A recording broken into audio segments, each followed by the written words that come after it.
പീതാംബരം കരവിരാജിതശങ്കചക്രകൗമോദഗീ സരസിജം കരുണാസമുദ്രം രാധാസഹായമതിസുന്ദരമന്ദഹാസം പാതാലയേശമനിശം ഹൃദി ഭാവയാമി. മൂകം കരോതി വാചാലം പങ്കും ലംഘയതേ ഗിരിം യത്കൃപാതമഹം വന്ദേ പരമാനന്ദമാധവം. യസ്യൈവ സ്ഫുരണം സദാത്മകമസത്കൽപ്പാർത്തകം ഭാസതെ സാക്ഷാത് തത്വമസീതി വേദവചസാ യോ ബോധയത്യാശ്രിതൻ യസ് സാക്ഷാത്കരണാത് ഭവേന പുനരാവൃത്തിർ ഭവാംഭോനിധൗ. തസ്മൈ ശ്രീ ഗുരുമൂർത്തയേ നമൈതം ശ്രീദക്ഷിണാമൂർത്തയേ. എല്ലാവർക്കും എൻ്റെ വിനീത പ്രണാമം. നമ്മൾ ഇന്ന് ദശകം 16 പ്രവേശിക്കുകയാണ്. ദശകം 16 നാരായണ അവതാരവും ദക്ഷയാഗവും ആണ് ദശകത്തിന്റെ ഹെഡിങ്. ഇത് ചതുർത്ഥ സ്കന്ധം, ഭാഗവതം ചതുർത്ഥ സ്കന്ധം 1 തൊട്ട് 7 വരെയുള്ള അധ്യായങ്ങളിൽ പ്രതിപാദിച്ചിരിക്കുന്നതാണ്. 7 അധ്യായങ്ങളിൽ. അത് ഇവിടെ 10 ശ്ലോകങ്ങളായിട്ട് ചുരുക്കിയിരിക്കുകയാണ്. 7 അധ്യായങ്ങളിൽ പറയുന്നത് 10 ശ്ലോകങ്ങളായിട്ട്. അത് കുറച്ച് വ്യത്യാസങ്ങളൊക്കെ ഉണ്ട്. ഭാഗവതത്തിൽ ഇല്ലാത്ത ഒരു കഥയും കൂടെ പെട്ടതിനെ ഇവിടെ ഉൾപ്പെടുത്തിയിട്ടുണ്ട്. എന്നിട്ടും 10 ദശകത്തിൽ അത് ചേർത്ത് ഇവിടെ പറയുകയാണ്, സ്തുതിക്കുകയാണ്. ഇതിന്റെ വൃത്തം വസന്ത തിലകം. സാധാരണ പ്രയോഗിക്കുന്ന ഒരു വൃത്തമാണല്ലോ വസന്ത തിലകം. ചൊല്ലാം വസന്ത തിലകം തപജം ജഗംഗം. അതായത് 14 അക്ഷരമുള്ള ഒരു വൃത്തമാണ്. ദക്ഷോ വിരിഞ്ചതനയോദമനോസ്തനൂജാം ലബ്ധ്വാ പ്രസൂതിമിഹ ഷോഡശജാപകന്യാ ധർമ്മേ ത്രയോദശ ദദൗ പിതർഷു സ്വധാംജ സോഹാം ഹവിർഭുജി സതീം ഗിരി ത്വദംശേ. ദക്ഷോ വിരിഞ്ചതനയഃ അത മനോതനൂജാം. ദക്ഷനുണ്ടല്ലോ, ദക്ഷ പ്രജാപതി, ബ്രഹ്മാവിന്റെ വിരിഞ്ചൻ, ബ്രഹ്മാവിന്റെ മകനാണ് ദക്ഷൻ. ആ ദക്ഷന്റെ അതാണ് വിരിഞ്ചതനയ. വിരിഞ്ചന്റെ മകനായ ദക്ഷൻ എന്ത് ചെയ്തു? മനോസ്തനൂജാം ലബ്ധ്വ. നമ്മൾ സ്വയംഭൂ മനുവിന്റെ കാര്യമാണല്ലോ ഇവിടെ പറഞ്ഞുകൊണ്ടിരിക്കുന്നത്. അന്നേരം ആ മനുവിന്റെ മകളായ, തനൂജ എന്ന് വെച്ചാൽ മകളായ പ്രസൂതി, അതായത് ദക്ഷപ്രജാപതിക്ക് 3 മക്കളുണ്ടെന്ന് നമ്മൾ കഴിഞ്ഞ അതിൽ കർദമന്റെ ദേവഹൂതിയുടെ കാര്യം പറഞ്ഞല്ലോ. അതുപോലെ 3 പെൺമക്കളാണ് അദ്ദേഹത്തിനുള്ളത്. ഒന്ന് ആകൂതി, പിന്നെ ദേവഹൂതി, പിന്നെ പറഞ്ഞ പ്രസൂതി. അതാണ് ഇവിടെ പറയുന്നത്. ദക്ഷോ വിരിഞ്ചതനയോദ മനോസ്തനൂജാം ലബ്ധ്വ. അങ്ങനെ ആ സ്വയംഭൂ മനുവിന്റെ മകളായ പ്രസൂതിയെ ലഭിച്ചിട്ട്, ലബ്ധ്വ പ്രസൂതിമിഹ ഷോഡശജാപകന്യ. അതിൽ 16, ഷോഡശം എന്ന് വെച്ചാൽ 16, ഷോഡശ സംസ്കാരമൊക്കെ നമ്മൾ കേട്ടിട്ടുണ്ടല്ലോ. 16 പെൺകുട്ടികളെ ആർക്ക് കിട്ടി? ഈ ദക്ഷപ്രജാപതിക്ക് കിട്ടി. ആരുടെയാണ്? ഈ മനുവിന്റെ മകളായ പ്രസൂതിയിൽ. പ്രസൂതി എന്നുള്ള വാക്കിന്റെ അർത്ഥം തന്നെ കൂടുതൽ പ്രസവിക്കുന്നവളെന്നുള്ളതാണ്. 3 മക്കളാണല്ലോ ഉള്ളത്. ഒന്ന് ആകൂതി, ദേവഹൂതി, പ്രസൂതി. അതിൽ പ്രസൂതിയുടെ കാര്യമാണ് ഇവിടെ പറയുന്നത്. ആ പ്രസൂതിയെ വിവാഹം കഴിച്ചത് ദക്ഷനാണ്.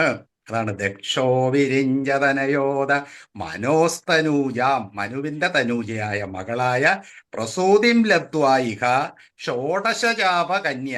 എന്ന് വെച്ചാൽ പെൺമക്കള്, 16 പെൺമക്കളെ അദ്ദേഹത്തിന് ഈ പ്രസൂതിയിൽ നിന്ന് കിട്ടി, ദക്ഷ പ്രജാപതിക്ക്. ആ 16 പെൺമക്കളെയും അദ്ദേഹം വിവാഹം ചെയ്തു കൊടുത്ത കാര്യമാണ് ഇനി പറയുന്നത്. ധർമ്മേ ത്രയോദശ ദദൗ. 13 പേരെ ധർമ്മദേവന് കൊടുത്തു. 16 മക്കളുണ്ട്, പെൺമക്കള്. അതിൽ 16 പേരെയും ധർമ്മദേവനാണ് കൊടുത്തത്. അതാണ് ത്രയോദശം എന്ന് വെച്ചാൽ 13 പേരെയും ധർമ്മദേവന് കൊടുത്തു. ത്രയോദശം 13.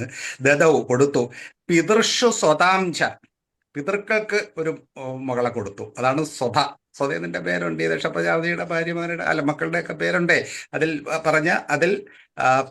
പിതൃക്കൾക്ക് കൊടുത്തതാണ് സ്വധയെ. സോഹാം ഹവിർഭുജി. ഹവിർഭുജി എന്ന് വെച്ചാൽ അഗ്നിദേവൻ. അഗ്നിദേവനാണ് സോഹ. അഗ്നിദേവന്റെ ഭാര്യയാണല്ലോ സോഹ. നമ്മൾ കിടത്തുമ്പോൾ സോഹ. ആ സോഹയെ ആർക്ക് കൊടുത്തു? ഹവിർഭുജിക്ക് കൊടുത്തു, അഗ്നിദേവന് കൊടുത്തു. സതീം ഗിരിശേ ത്വദംശേ. പിന്നെ സതി എന്നുള്ള മോളെ ആർക്ക് കൊടുത്തു? ത്വദംശേ ഗിരിശേ. അങ്ങയുടെ തന്നെ ഒരു അംശാവതാരമായിരിക്കുന്ന ശിവഭഗവാന് കൊടുത്തു. ഇവിടെ ഗുരുവായൂരപ്പന്റെ ഒരു അംശാവതാരമായിട്ടാണ് ഗിരീശനെ പറയുന്നത്. കാരണം പരബ്രഹ്മ സ്വരൂപിയായിരിക്കുന്നത് ഗുരുവായൂരപ്പൻ, അതിൽ നിന്നുണ്ടാകുന്നതാണല്ലോ ത്രിമൂർത്തികളൊക്കെ. അതുകൊണ്ടാണ് ഇവിടെ ശിവഭഗവാനെ ഗുരുവായൂരപ്പന്റെ അംശാവതാരമായിട്ട് ഇവിടെ പറയുന്നത്. ആ അംശാവതാരമായ ശിവന് ആരെ കൊടുത്തു? ഈ സതിയെ കൊടുത്തു. അത്രയേ ഉള്ളൂ. അതായത് ദക്ഷപ്രജാപതിക്ക് 16 മക്കളുണ്ടായിരുന്നു. ആ 16 മക്കളിൽ 13 പേരെ ധർമ്മദേവന് കൊടുത്തു. ഒരാള് സ്വധായ പിതൃക്ക് കൊടുത്തു. പിന്നെ അഗ്നിദേവനും സോഹയെ കൊടുത്തു. അതുപോലെ തന്നെ സതിയെ ഗിരീശൻ പരമശിവനും കൊടുത്തു എന്ന് പറയാ. ദക്ഷോ വിരിഞ്ചതനയോധ മനോസ്തനൂജ എന്നൊരു കഥ പറഞ്ഞു വരികയല്ലേ. ദേവകുതിയുടെ കഥ പറഞ്ഞു, അതാണ് അധ പിന്നീട് എന്നുള്ള ആ രീതിയിലാണ് അധ. ദക്ഷോ വിരിഞ്ചതനയോധ മനോസ്തനൂജാം ലബ്ധ്വ പ്രസൂതിമിഹ. അനുവിന്റെ തനൂജയായ പ്രസൂതിയെ ഷോഡശ ശാപകന്യ. ആ പ്രസൂതിയിൽ 16 പെൺമക്കള് ഈ ദക്ഷപ്രജാപതിക്ക് ഉണ്ടായി. അതാണ് ലബ്ധ്വ ആപച എന്നാണ്. ഷോഡശ ചാപ ആപച എന്നുള്ളതാണ് ചാപ ലഭിക്കുകയും ചെയ്തു എന്നുള്ളതാണ്. ഇതെല്ലാം സംശയമുള്ള കുറിച്ച് വെക്കണം കേട്ടോ, ഇടയ്ക്ക് കയറി ചോദിക്കേണ്ട. ചാപ കന്യാം ധർമ്മേ ത്രയോദശ ദദൗ എന്ന് വെച്ചാൽ കൊടുത്തു. ധർമ്മദേവന് 13 പെൺമക്കളെ കൊടുത്തു. പിതൃഷു സ്വതാംശ, പിതൃക്കൾക്ക് സ്വത എന്ന മകളെ കൊടുത്തു. സോഹാം ഹവിർഭുജി ഹവിർഭുജി എന്ന് വെച്ചാൽ അഗ്നിക്ക് സോഹയെ കൊടുത്തു. അങ്ങയുടെ തന്നെ അംശമായ, ഇവിടെ അങ്ങെന്ന് പറയുമ്പോൾ ഗുരുവായൂരപ്പന്റെ തന്നെ അംശമായ ആ ഗിരിശന് പരമശിവന് സതിയെയും കൊടുത്തു. അത്രയേ ഉള്ളൂ. ഇത് കഥയാണ്, കൂടുതൽ നമുക്ക് വിശദീകരിക്കാനില്ല. എന്റെ അർത്ഥം മനസ്സിലാക്കി അങ്ങ് പോണമെന്നേ ഉള്ളൂ. ദക്ഷോ വിരിഞ്ചതനയോധമനോസ്തനൂജാം ലബ്ധ്വാ പ്രസൂതിമിഹ ഷോഡശചാപകന്യാ ത്രയോദശ ദദൗ പിതൃഷു സ്വധാംജ സോഹാം ഹവിർഭുജി സതിം ഗിരിശേ ത്വദംശേ. അർത്ഥം മനസ്സിലായല്ലോ. ഇവിടുന്ന് നിർത്തി മനസ്സിലാക്കി പോകണം, അല്ലെങ്കിൽ ഇത് കുഴയും. ധർമ്മേ ത്രയോദശ ദദൗ എന്ന് വെച്ചാൽ ധർമ്മദേവന് 13 പേരെ, പിന്നെ പിതൃഷു സ്വതാംച പിതൃക്കൾക്ക് സ്വധ എന്ന മകളെയും, സോഹാം ഹവിർഭുജി അങ്ങനെ തിരിച്ച് ഓരോരുത്തർക്കും കൊടുത്തതായിട്ട് പറയുകയാണ്. അങ്ങനെ 16 പേരെയും അദ്ദേഹം വിവാഹം ചെയ്തു കൊടുത്തു ദക്ഷപ്രജാപതി. ഇനിയാണ് നാരായണന്റെ കഥ തുടങ്ങുന്നത്. ഈ കഥ യഥാർത്ഥത്തിൽ വിശദീകരിച്ച് ഭാഗവതത്തിലില്ല, പക്ഷെ പെട്ടെന്ന് ഇത് ഭാരതത്തിൽ ഇതിനെപ്പറ്റി പറയുന്നുണ്ട്. ഈ തുടർന്ന് പറയുന്ന കഥ അതാണ് ഇനി പറയാൻ പോണ നാരായണ അവതാരത്തിന്റെ കഥ. മൂർത്തിർഹി ധർമ്മഗൃഹിണീ സുഷുവേ ഭവന്തം നാരായണം നരസകം മഹിതാനുഭാവം യജ്ജന്മനി പ്രമുദിതാ കൃതതുരീയഘോഷ പുഷ്പോ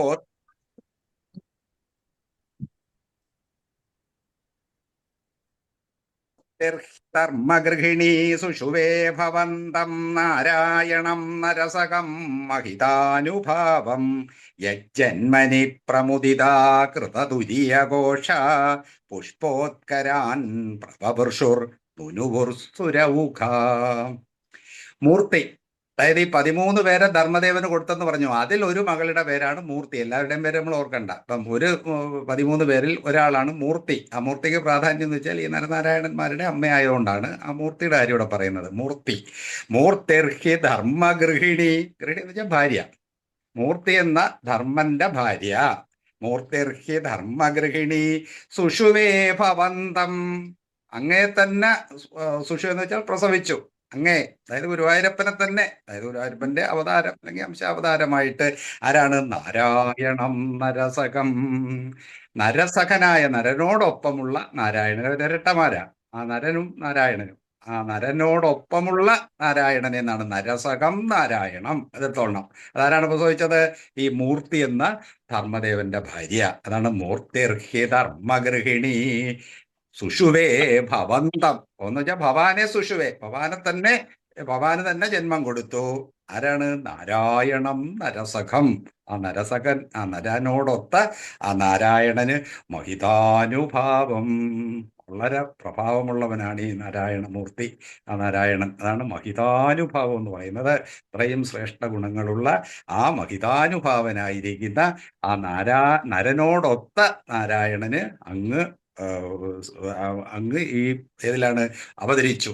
അതിൽ ഈ ധർമ്മഗൃഹിണിയായ മൂർത്തിയിൽ. അതാണ് മൂർത്തിർഹി ധർമ്മഗൃഹിണി സുഷുവേ ഭവന്തം നാരായണം. അങ്ങ് തന്നെയായ അതാണ് ഭവന്തം നാരായണം നരസകം മഹിതാനുഭാവം. മഹാനുഭാവനായിരിക്കുന്ന, അതായത് വിവിധ ഗുണങ്ങളൊക്കെയുള്ള ആ നാരായണനെ നരനോടൊപ്പം കെട്ടി എന്ന് പറയാണ്. യജ്ജന്മനി പ്രമുദിതാ കൃതതുരീയഘോഷ പുഷ്പോത്കരാൻ പ്രവവൃഷുർ നുലുർ സുരൗഖ. ഈ നരനാരായണന്റെ അവതാരം ഇങ്ങോട്ട് വന്നപ്പോൾ സുരൗഖ, സുരവ് എന്ന് വെച്ചാൽ ദേവന്മാരുടെ സമൂഹം ആണ് സുരൗഖം, സുരോഖം. അത് ഇവർക്ക് വളരെ സന്തോഷമായി. എന്തായി? യജ്ജന്മനി പ്രമുദിത, ഏതൊരു ആളിന്റെ ജന്മത്തിലാണോ അവർ പ്രമുദിതരായി വെച്ചാൽ വർദ്ധിച്ച സന്തോഷമുള്ളവരായി മാറി ഈ ദേവന്മാരെല്ലാം.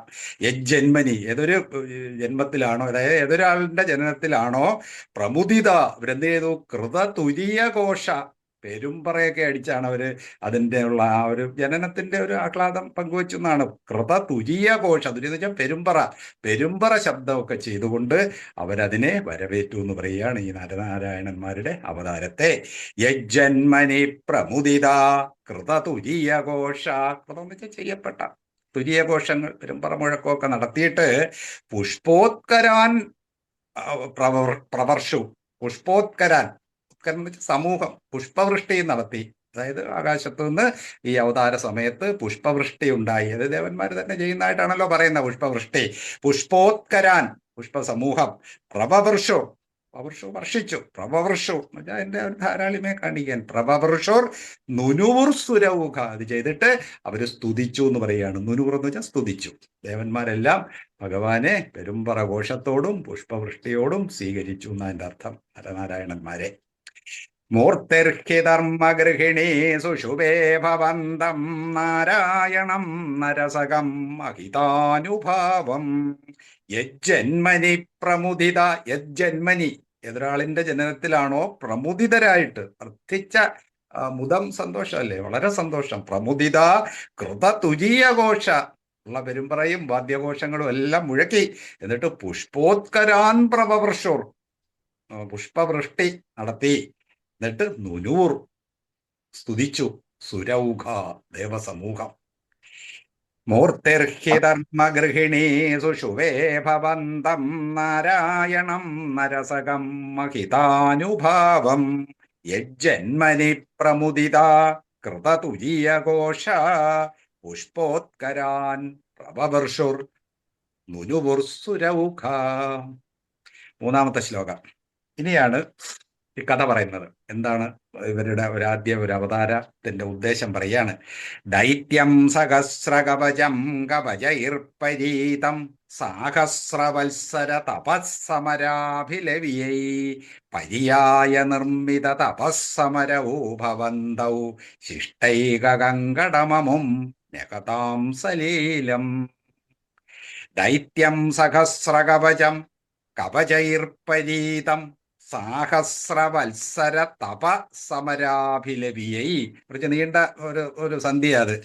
സാഹസ്രവത്സര തപസ്സമരാ അഭിലവിയൈ.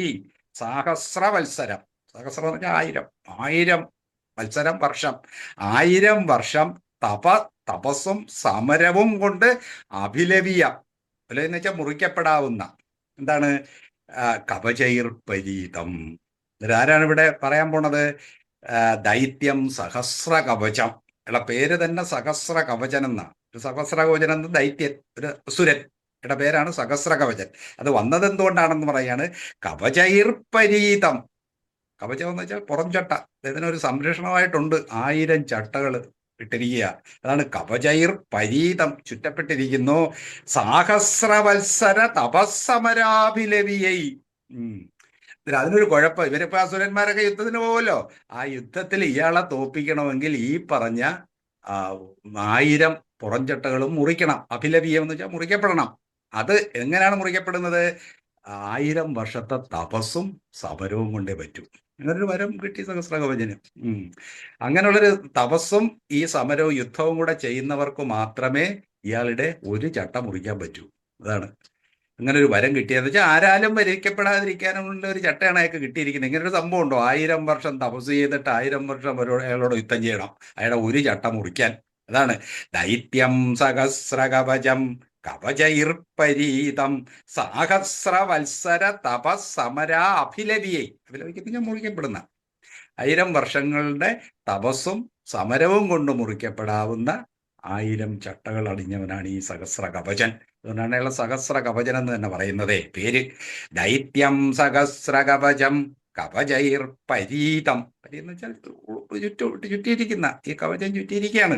സാഹസ്രവത്സര തപസ്സമരാഭിലവിയൈ പര്യായ നിർമ്മിത തപസ്സമരോ ഭവന്തോ. ഭവന്തോ ഈ രണ്ടുപേരും നരനാരായണന്മാർ എന്ത് ചെയ്ത്? ഇയാളെ വധിക്കണം. അതിനെന്ത് ചെയ്തു? പര്യായ നിർമ്മിത തപസ്സമരവും. അന്നേരം ഇവര് രണ്ടുപേരുണ്ടല്ലോ, അന്നേരം ഒരാൾ 1000 വർഷം തപസ് ചെയ്യും, വേറൊരാള് അപ്പോഴേ ഈ സഹസ്രകവചനമായിട്ട് യുദ്ധം ചെയ്യും. ഒരാൾ യുദ്ധം ചെയ്തുകൊണ്ടിരുന്നില്ലെങ്കിൽ തപസ് ചെയ്യാൻ സമ്മതിക്കോ? എന്നിട്ട് ഒരാൾ യുദ്ധം ചെയ്യും, ആ സമയത്ത് മറ്റേ ആൾ തപസ് ചെയ്യും. ഒരു രണ്ടുപേരും ഇരട്ടകളായതുകൊണ്ട് കുഴപ്പമില്ല, ഒരേ സമയം തന്നെ രണ്ട് നടക്കും.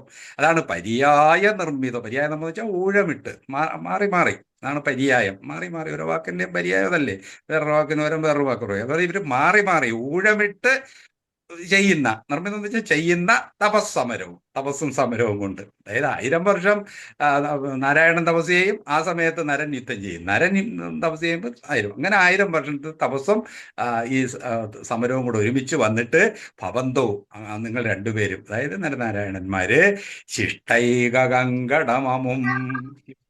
ഏക കങ്കടം, കങ്കടം എന്ന് വെച്ചാൽ പുറംചട്ട അർത്ഥം. കങ്കടം അയാളെ ഒരു പുറംചട്ടയാക്കി, ബാക്കിയുള്ള എല്ലാം ഇങ്ങനെ കട്ട് ചെയ്ത് അയാളുടെ ഒറ്റ ചട്ടയുള്ളവനാക്കി. പിന്നെ എളുപ്പമല്ലേ, ഒറ്റ ചട്ട ഇട്ട് യുദ്ധം ചെയ്യാൻ പാടില്ലല്ലോ. അതാണ് ശിഷ്ട ഏക കങ്കടം. അതാണ് ശിഷ്ടൈക കങ്കടം അമും, അവനെ.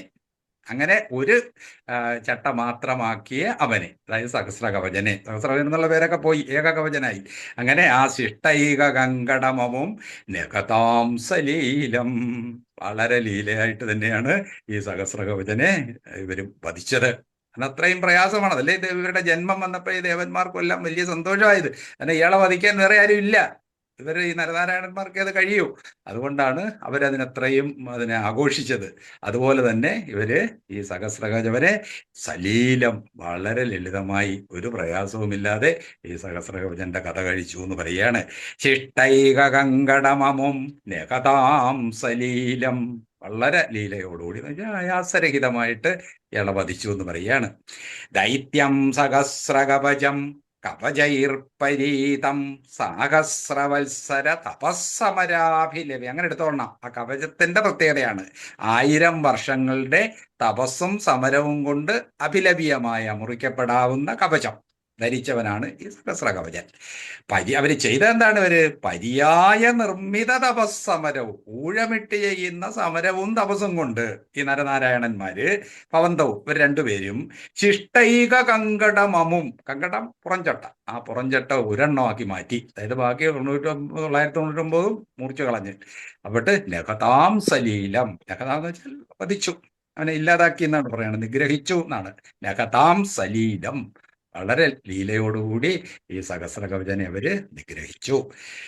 ദൈത്യം സഹസ്രകവചം കവചൈർപരീതം സാഹസ്രവത്സര തപസ്സമരാഭിലവിയൈ പര്യായ നിർമ്മിത തപസ്സമരോ ഭവന്തോ ശിഷ്ടൈക കങ്കടമമും നഖതാം സലീലം. അല്ലേ, അർത്ഥം മനസ്സിലാവുന്നല്ലോ. കുറച്ച് പദങ്ങളൊക്കെ ഇടയ്ക്ക് വരുന്നതേ ഉള്ളൂ, അല്ലാതെ വേറെ വലിയ തത്വങ്ങളൊന്നും ഇതില്ല, കഥയാണിത്. 4-ാമത്തെ ശ്ലോകം. എന്നിട്ട് ഇവരിനി എന്ത് ചെയ്തു?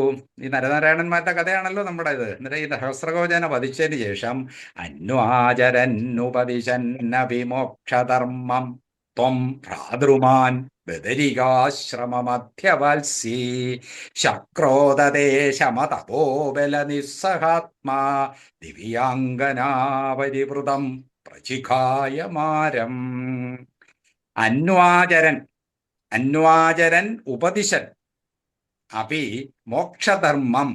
അന്നേരം ഇവര് ഈ വധമൊക്കെ കഴിഞ്ഞതിന് ശേഷം മോക്ഷധർമ്മം, അതായത് ആളുകൾക്ക് തത്വബോധമൊക്കെ ഉണ്ടാക്കാൻ വേണ്ടി മോക്ഷധർമ്മം അന്വാചരൻ എന്ന് വെച്ചാൽ ആചരിക്കുന്നവരായിട്ടും പിന്നെ ഉപദേശിക്കുന്നവരായിട്ടും രണ്ടും വേണ്ടേ. വെറും ഉപദേശം കൊണ്ട് കാര്യമില്ല, അവരെ ആചരിച്ചു കാണിക്കണം. പലർക്കും ഉള്ളതാണ്, എല്ലാവരും ഉപദേശിക്കാൻ വലിയ വിദഗ്ധരാണ്, പക്ഷെ അവർ ആചരിക്കില്ല. പക്ഷെ ഇവരതല്ല, അന്വാചരൻ ആചരിക്കുന്നവരായിട്ടും പിന്നെ ഉപദിശന്ന ശിഷ്യന്മാർക്ക് വേണ്ട രീതിയിലുള്ള ഉപദേശങ്ങൾ കൊടുത്തുകൊണ്ടും മോക്ഷധർമ്മം, അതാണ് അവർ ഉപദേശിക്കുന്നത്. മറ്റു കാര്യമില്ല, ലൗകിക കാര്യങ്ങളൊന്നും അല്ല. ഇതിൽ നിന്നൊക്കെ സംസാര ചക്രത്തിൽ നിന്ന് എങ്ങനെയാണ് മോക്ഷം നേടണമെന്നുള്ള കാര്യങ്ങളൊക്കെ അവർ ഉപദേശിക്കുകയാണ്. അതാണ് അന്വാചരൻ. അവരും തപസ്സും ഒക്കെ ചെയ്യും, അവർക്കും വേണമല്ലോ, അതുകൊണ്ട് അവരതും ആചരിച്ച് മറ്റുള്ളവരെ ഉപദേശിക്കും.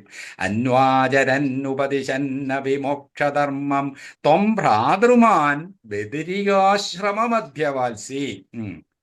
നേരെ നരസഖം എന്ന് പറഞ്ഞാണ് ഇവിടെ ഭ്രാതൃമാൻ, സഹോദരനാണല്ലോ. നരനും നാരായണനും എപ്പോഴും ഒരുമിച്ച. നിരത്വം അങ്ങ് ഗുരുവായൂരപ്പൻ എന്ത് ചെയ്ത് തന്റെ സഹോദരനായ നരനുമൊത്ത് ബദരികാശ്രമമധ്യവാത്സി. ബദരികാശ്രമമുണ്ട്, ഏറ്റവും വടക്കുള്ള ഒരു ആശ്രമമാണല്ലോ ഏറ്റവും പ്രസിദ്ധമായ ബദരി. ആ ബദരിയാത്രത്തിൽ അതിവത്സിച്ചു എന്ന് വെച്ചാൽ അവിടെ താമസിച്ചു. ഈ ഭ്രാതൃമാനുമായിട്ട്, സഹോദരനുമായിട്ട് ഈ തത്വോപദേശങ്ങളൊക്കെ കൊടുത്തും അവരത് അതേപടി അനുസരിച്ചുമൊക്കെ ബദരികാശ്രമത്തിൽ ഗന്ധമാദന പർവ്വതത്തിൽ അവിടിനടുത്ത് അവർ താമസിക്കുകയാണ്. അന്വാചരന്നുപദിശന്ന വിമോക്ഷധർമ്മം ത്വം ഭ്രാതൃമാൻ ബദരികാശ്രമമധ്യവാത്സി. അധ്യവാത്സി ശക്രോദതേ ശമതപോബല നിസ്സഹാത്മാ. അവരാർക്കും ഒരു ഉപദ്രവവും ഇല്ലാതെ പോയി അവിടെ ഇരിക്കുക. ആൾക്ക് ഇങ്ങനെയുള്ള തത്വോപദേശങ്ങളൊക്കെ കൊടുത്തു മോക്ഷമാർഗമൊക്കെ പറഞ്ഞു കൊടുത്തുകൊണ്ടിരുന്നപ്പോഴത്തേക്ക് ശക്രൻ എന്ന് പറയുന്നത് ദേവേന്ദ്രൻ ഇതൊക്കെ കാണുമ്പോൾ വലിയ ബുദ്ധിമുട്ടാണ്. അദ്ദേഹത്തിന്റെ പദവി നഷ്ടപ്പെടും, ഇനി അതിനു വേണ്ടിയൊക്കെയാണോ തപസ് ചെയ്യുന്നത് അല്ലേ? അതിൻ്റെയൊക്കെ ഒരു ഭയം ഈ ശക്രൻ എപ്പോഴും ഉണ്ട് ദേവേന്ദ്രന്. അന്നേരം ശക്രോത, അതാ ശക്ര തേ ശമതപോബല നിസ്സഹാത്മ. ഈ തപോബലമൊക്കെ കൂടിക്കഴിഞ്ഞിട്ട് ഇവരിനി വല്ല വരവൊക്കെ വാങ്ങിച്ചു കഴിഞ്ഞിട്ട് പ്രശ്നം ഉണ്ടാക്കുമെന്നൊക്കെ പിടിച്ച് തപോബലം, അവരുടെ ശമവും തപസ്സും ഒക്കെ കൊണ്ട് നിസ്സഹാത്മാ, സഹിക്കാൻ വയ്യാത്തവനായി. ഈർഷ്യയൊക്കെ ഉണ്ട് ദേവേന്ദ്രൻ. ഇങ്ങനെ ആരും തപസ് ചെയ്യുമ്പോൾ ഇദ്ദേഹം മുടക്കാൻ വിടും. അതാണ് അദ്ദേഹത്തിന്റെ പരിപാടി ഈ ദേവേന്ദ്രന്റെ. അതാണ് ശക്രത്തെ അങ്ങയുടെ തപോബല. ഓഫ് ചെയ്യണേ, മ്യൂട്ട് ചെയ്യണേ, ആരും വിടല്ലേ. നമുക്ക് സംശയങ്ങൾ അവസാനം ചോദിക്കാം. ശക്രോത ഹലോ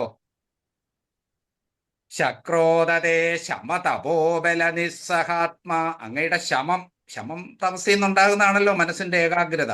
അതും തപസ്സിലും ഇദ്ദേഹത്തിന് അസൂയ ഈർഷ്യ ഉണ്ടായിട്ട് ശക്രൻ പിന്നീട് എന്ത് ചെയ്തു? ദിവ്യാംഗനാപരിവൃതം പ്രചിഖായ മാരം എന്ന് വെച്ചാൽ കാമദേവൻ, പ്രചിക എന്ന് വെച്ചാൽ പറഞ്ഞയച്ചു, കാമദേവനെ പറഞ്ഞയച്ചു. അതായത് ആരുടെയും ഏകാഗ്രത കളയാൻ സമർത്ഥനാണല്ലോ ഈ പറഞ്ഞ കാമദേവൻ. അതുകൊണ്ട് ഈ കാമദേവനെ തന്നെ നേരിട്ട് പറഞ്ഞു വിട്ടു. ദിവ്യാംഗനാപരിവൃതം. വെറും കാമദേവനെ മാത്രം വിട്ടാൽ പോരല്ലോ, അദ്ദേഹം പോയ അമ്പുകളൊക്കെ ഉണ്ട്. പക്ഷെ അതുപോലെ അതിനേക്കാളും കൂടി ദിവ്യാംഗനാപരിവൃതം, കുറെ സുന്ദരിമാരായ അപ്സരസുകളെയും കൂടെ സഹായത്തിന് വിട്ടു. അതായത് ഈ നരനാരായണന്മാരുടെ തപസ്സും ശമവും ഒക്കെ ഇല്ലാതാക്കാൻ വേണ്ടി ദേവേന്ദ്രൻ എന്ത് ചെയ്തു? ദിവ്യാംഗനാപരിവൃതം മാരം പ്രചുഖായ, കുറെ അപ്സരസുകളെ ഒക്കെ ചേർത്തിട്ട് എങ്ങനെയെങ്കിലും പോയി ഇയാളുടെ മനസ്സിനൊരു ഏകാഗ്രത ഇല്ലാതാക്കണം ഇവരുടെ എന്ന് പറഞ്ഞ് ദേവേന്ദ്രൻ പറഞ്ഞു വിടുകയാണ്. അന്വാചരന്നുപദിശന്ന വിമോക്ഷധർമ്മം ത്വം ഭ്രാതൃമാൻ ബദരികാശ്രമമധ്യവാത്സി. ചക്രഹാത.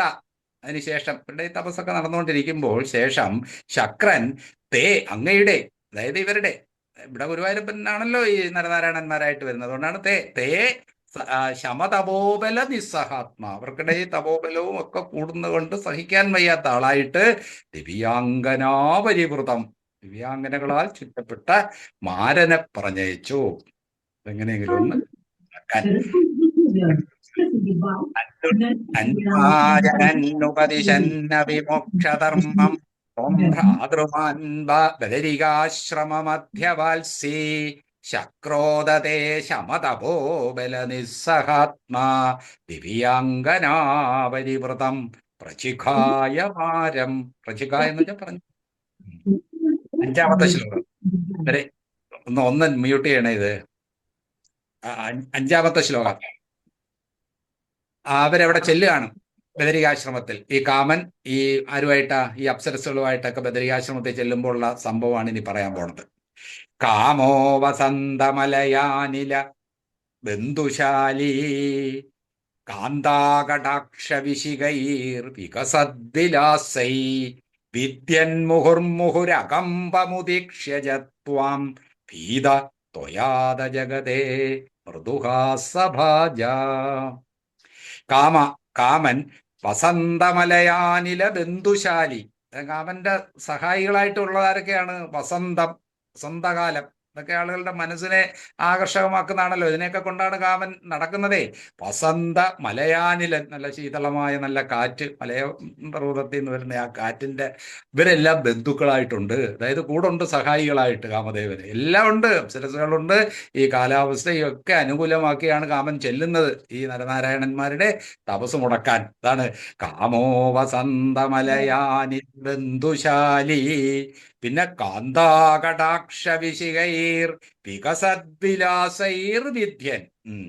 അന്നേരം ഇവര് ഈ അപ്സരസുകളുണ്ടല്ലോ, അവര് വികസദ്വിലാസൈർ, പലതരത്തിലുള്ള വിലാസലീലകളുള്ളവരാണ് ഈ അപ്സരസുകൾ. പുരുഷന്മാരെയൊക്കെ മയക്കാനും ഒക്കെയുള്ള കഴിവുണ്ട്. അതാണ് വികസദ്വിലാസൈർ കാന്ത. കാന്ത എന്ന് പറഞ്ഞാൽ ഇവിടെ അപ്സരസുകൾ. അവരുടെ കടാക്ഷവിശികൈർ, കടാക്ഷം എന്ന് വെച്ചാൽ കടക്കൺ വിശികം എന്ന് വെച്ചാൽ ശരം. ആ സ്ത്രീകളുടെ ആ ഒരു ആകർഷണീയമായ നോട്ടമൊക്കെ പറയാൻ വേണ്ടി അത് പറയുന്നത്. കാന്താകടാക്ഷ വിശികം എന്ന് വെച്ചാൽ ശരം. വിശികൈർ വികസദ്വിലാസൈർ, പലതരത്തിലുള്ള വിലാസങ്ങൾ കാണിക്കുന്ന ഈ അപ്സരസുകളുടെ ഈ നോട്ടങ്ങൾ കൊണ്ട്, ആകർഷകമായ നോട്ടം കൊണ്ട് വിദ്യൻ എന്ന് പറഞ്ഞാൽ അവർ പ്രഹരിക്കുകയാണ്.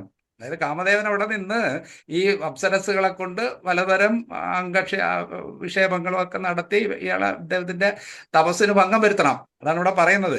കാന്താകടാക്ഷ വിശികൈർ വികസദ്വിലാസൈ.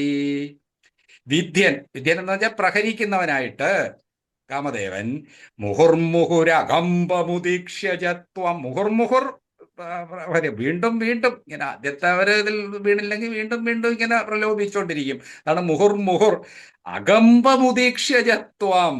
ഇതെല്ലാം നടന്നിട്ടും ഈ നരനാരായണന്മാർക്ക് ഒരു കുലുക്കവും ഇല്ല. അവർ ഇതെല്ലാം കണ്ടിട്ട് അവർ മിണ്ടായിരിക്കുക. അതാണ് അകമ്പം. യാതൊരു ചാഞ്ചല്യമോ അവരുടെ ശമത്തിനോ തപസ്സിനോ ഒന്നും ഒരിളക്കവും ഉണ്ടായില്ല. മുഹുർമുഹുരകമ്പമുദീക്ഷ്യ. ഉദീക്ഷ്യ എന്ന് വെച്ചാൽ കണ്ടിട്ട്. അതായത് കാമദേവൻ അങ്ങനെ കണ്ടിട്ട് ത്വാം ഭീത, ഭയപ്പെട്ടു പോയി. ഇതെന്താ ഇപ്പൊ ഇങ്ങനെ ആരെങ്കിലും ഉണ്ടോ? ഇത്രയും ഒരു അനുകൂലമായ ഒരു സാഹചര്യം ഉണ്ടായിട്ട് പോലും ഇവരുടെ മനസ്സിന് യാതൊരു ഭംഗവും വന്നില്ല. അതിൽ ഭീതനായി പോയി. ഇവരുടെയൊക്കെ വന്നതിന് അപകടമാകുമോ എന്നുള്ള ഭയമാണ് കാമദേവന്. ത്വയാത ജഗതേ മൃദുഹാസഭാജ. പക്ഷെ നാരായണ മഹർഷിക്ക് ഒരു പ്രശ്നവുമില്ല. ഒരു പുഞ്ചിരിച്ചുകൊണ്ട്, അതായത് പുഞ്ചിരി പൊഴിച്ചുകൊണ്ട്, മൃദുഹാസഭാജ, ഒരു മൃദു പുഞ്ചിരി ഇട്ടുകൊണ്ട് ജഗതേ പറഞ്ഞു. ആരുടെയൊക്കെ? അങ്ങ് ഇവരോട് പറഞ്ഞു. ത്വയാത ജഗതേ, അങ്ങനെ പറയപ്പെട്ടു. അതായത് ഇവരിങ്ങനെ ഭയന്ന് നിന്നപ്പോഴത്തേക്ക് നാരായണ മഹർഷി അവരെ അടുത്ത് വിളിച്ചിട്ട് ഒരു ചെറിയ പുഞ്ചിരിയോടുകൂടി ഇപ്രകാരം പറഞ്ഞു. ഇതാണ് സംഭവം. കാമോ വസന്തമലയാനില ബന്ധുശാലി കാന്താകടാക്ഷ വിശികൈർ വികസദ്വിലാസൈ വിദ്യൻ മുഹുർമുഹുർ വിദ്യൻ, വീണ്ടും പ്രഹരിപ്പിച്ചിട്ടും അകമ്പമുദീക്ഷ്യ. അകമ്പം എന്ന് വെച്ചാൽ കമ്പം നിറയൽ, ചാഞ്ചല്യം അതില്ലാതെ കണ്ടിട്ട് ത്വാം അങ്ങനെ കണ്ടിട്ട് ഭീതഹ, ഭയന്നുപോയി. ത്വയാത ജഗതേ മൃദുഹാസഭാജ. അവരോട് അങ്ങ് വളരെ സൗമ്യമായിട്ട് ഒരു പുഞ്ചിരിയോടുകൂടി പറയുകയാണ്. ഒരു ക്ഷോഭവും നാരായണ മഹർഷിക്കില്ല. അതാണ് 5ാമത്തെ ശ്ലോകം. കാമോ വസന്തമലയാനില ബന്ധുശാലി കാന്താകടാക്ഷ വിശികൈർ വികസദ്വിലാസൈ വിദ്യൻ മുഹുർമുഹുരകമ്പമുദീക്ഷ്യജത്വാം ഭീത ത്വയാത ജഗതേ മൃദുഹാസഭാജ. ജഗതേ എന്ന് വെച്ചാൽ പറഞ്ഞു. ഒരു പുഞ്ചിരി ഇട്ടുകൊണ്ട് നാരായണ മഹർഷി ഇവരോട് പറഞ്ഞു. എന്താണ് പറഞ്ഞത്? 6ാമത്തെ ശ്ലോകം. ഭീത്യാലമംഗജവസന്തസുരാംഗനാവോ മന്മാനനം ദ്വികജുഷത്വമിതി ബ്രുവാണ ത്വം വിസ്മയേന പരിതസ്തുവതാമതൈഷാം ആദർശയ സ്വപരിചാരകാതരക്ഷീ. ഭീത്യാലമങ്കജ, ഭീത്യാ അലം അങ്കജ, അങ്കജ ഭീത്യാലം വസന്ത സുരാംഗന ഓ മന്മാനനംതിക ജുഷത്വം. ഇതാണ് പറഞ്ഞത്. നിങ്ങൾക്ക് ഒരു ഭയവും വേണ്ട. ഭീത്യ ഭയമൊക്കെ മതി, നിർത്തിക്കോ, ഞാൻ നിങ്ങളെ ഉപദ്രവിക്കാനൊന്നും പോണില്ല. ഭീത്യാലം അങ്കജൻ, അങ്കജൻ കാമദേവൻ. പിന്നെ വസന്തം ബന്ധുവായിട്ട് പറഞ്ഞല്ലോ, വസന്തകാലമൊക്കെ ഇങ്ങനെ രൂപം സരിച്ച് വന്നിരിക്കുകയല്ലേ. സുരാംഗനോ, ദേവസ്ത്രീകള് അവിടൊക്കെ പറയാണേ, നിങ്ങൾക്ക് എന്നെ ഭയക്കേണ്ട കാര്യമൊന്നുമില്ല, ഞാൻ ആളല്ല. അതാണ് ഭീത്യാലമങ്കജ വസന്ത സുരാംഗനാവോ വഹ എന്ന് വെച്ചാൽ നിങ്ങൾക്ക് എന്നെ ഭയക്കേണ്ട ഒരു കാര്യവുമില്ല. മന്മാനനന്തിഹ ജുഷത്വം, നിങ്ങൾക്ക് ഞാനൊരു സമ്മാനം തരാൻ പോവുകയാണ്. എന്റെ ഈ സമ്മാനം നിങ്ങൾ സ്വീകരിക്കണമെന്നാണ് എൻ്റെ അപേക്ഷ. അങ്ങനുണ്ട്. അദ്ദേഹത്തിനെ ഉപദ്രവിക്കാൻ വന്നിട്ട് അദ്ദേഹം തിരിച്ചു പറയുകയാണ്, ഞാൻ നിങ്ങൾക്കൊരു സമ്മാനം തരാം, അത് ദയവായിട്ട് സ്വീകരിച്ചാലും. മന്മാനനം, എന്റെ സമ്മാനം തു ഇഹ, തു ഇഹ, അത് സ്വീകരിച്ചാകട്ടെ എന്ന് പറയാണ്. ജുഷത്വം സ്വീകരിക്കുക. ഇതി ബ്രുവാണ, ഇപ്രകാരം പറഞ്ഞിട്ട് ത്വം വിസ്മയേന പരിതസ്തുപതാമതൈഷാം, അവിടെ പദം പിരിക്കും, സ്തുപതാം അഥ ഏഷാം. എന്നിട്ട് ഇവരിങ്ങനെ ഭയന്ന് നിൽക്കുന്നപ്പോഴത്തേക്ക് നാരായണ മഹർഷി വളരെ പുഞ്ചിരിച്ചുകൊണ്ട് പറഞ്ഞപ്പോഴത്തേക്ക് ഇവര് സ്തുതിക്കാൻ തുടങ്ങി നാരായണ മഹർഷി. അതാണ് ത്വം വിസ്മയേന, ഇതെല്ലാം കണ്ട് വളരെ വിസ്മയിച്ചു പോയി. കാരണം ഇത്രയും സാഹചര്യം വന്നിട്ട് ഇദ്ദേഹത്തിന്റെ മനസ്സിന് അതൊരു ചാഞ്ചല്യമല്ലോ. ദേവന്മാർക്കൊന്നും അങ്ങനെയുള്ളൊരു മനസ്സിനൊരു സ്ഥിരതയില്ല. അതൊക്കെ കണ്ടിട്ട് ഇവര് വിസ്മയിച്ച് നിൽക്കുകയാണ്. വിസ്മയേന പരിത, ഇവിടെ ചുറ്റുമായിട്ട് നിൽക്കുകയാണ് ഈ ദേവാംഗനകളും കാമദേവനും വസന്തനും മലയാനിലനും ഒക്കെ ഇങ്ങനെ വിസ്മയിച്ച് നിൽക്കുമ്പോൾ അങ്ങ് എന്ത് ചെയ്തു? പ്രാദർശയ സ്വപരിചാരകാതരാക്ഷി, പ്രാദർശയം എന്ന് വെച്ചാൽ കാട്ടിക്കൊടുത്തു. അവര് എനിക്കിവിടെ കുറച്ച് സേവിക്കാനായിട്ട് കുറച്ച് വേലക്കാരി പെണ്ണുങ്ങളുണ്ട്, അവരെല്ലാം നിങ്ങളൊന്ന് കണ്ടോളൂ എന്ന് പറഞ്ഞു.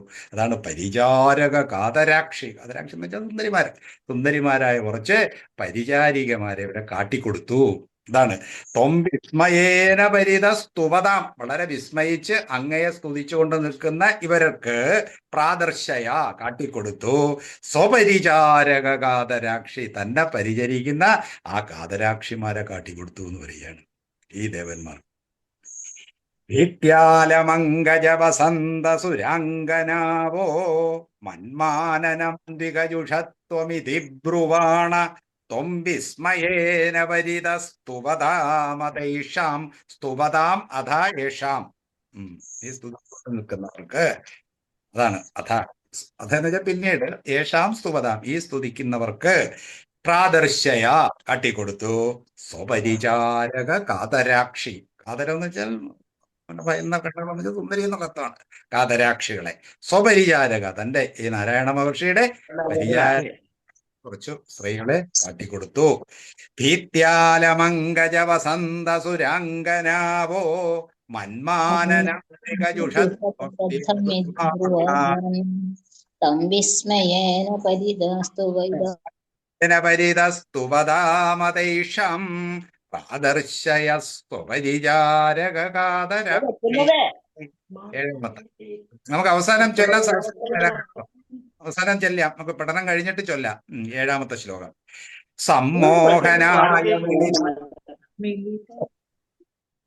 സമ്മോഹനായ മിളിതാമദനാദയസ്തേ ത്വദ്ദാസിയാ പരിമളൈർക്കില മോഹമാപൂ ദത്താം ത്വയാ ജഗൃഹൃത്രപയൈവ സർവസ്വറുപാസ്യഗർവശമനീം പുനരുർവശീം തം. ഈ ദേവന്മാരും നാരായണ മഹർഷിയും തമ്മിലുള്ള വ്യത്യാസം ഇവിടെ പറയുന്നതേ. സമ്മോഹനായ മിളിതാമദനാദയസ്തേ, സമ്മോഹനായ മിളിത മദനാദയ, മദനൻ കാമദേവൻ മുതലായിട്ടുള്ളവരൊക്കെ എന്തിനാ വന്നത് ഇവിടെ? സമ്മോഹനായ, അതായത് ഈ നാരായണ മഹർഷിയൊക്കെ മോഹിപ്പിക്കാനായിട്ടാണ് അവർ വന്നത് ഈ അപ്സരസുകളുമായിട്ട്. അതാണ് സമ്മോഹനായ മിളിത. മിളിത എന്ന് വെച്ചാൽ എത്തിച്ചേർന്ന, അവിടെ എത്തിച്ചേർന്നത് ഈ നാരായണ മഹർഷിയെ മോഹിപ്പിക്കാനായിട്ടാണ് ഇവർ വന്നതേ. അതാണ് ഇവിടെ പറയുന്നത്. സമ്മോഹനായ മിളിത മദനാദയ, മദനൻ മുതലായവർ, അവർ ആ വന്നവർ ത്വദ്ദാസികാപരിമളയിർക്കില മോഹമാപൂ. എന്നിട്ട് പരിചാരികമാരെ ഇവരെ മുമ്പിൽ നിർത്തിയല്ലോ. അന്നേരം അവരുടെ ദേഹത്തു നിന്ന് വന്ന ആ സുഗന്ധം കണ്ട് ഇവര് മോഹിച്ചു പോയി എന്ന് പറയാണ്.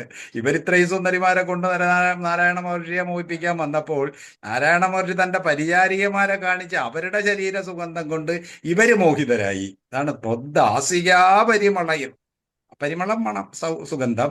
കില മോഹമാപു, കില അങ്ങനെ പറ്റിയല്ലോ എന്ന്. അതായത് ദേവന്മാർക്ക് അത്രേ ഉള്ളൂ അവരുടെ മനസ്സിന്റെ ഒരു ബലം.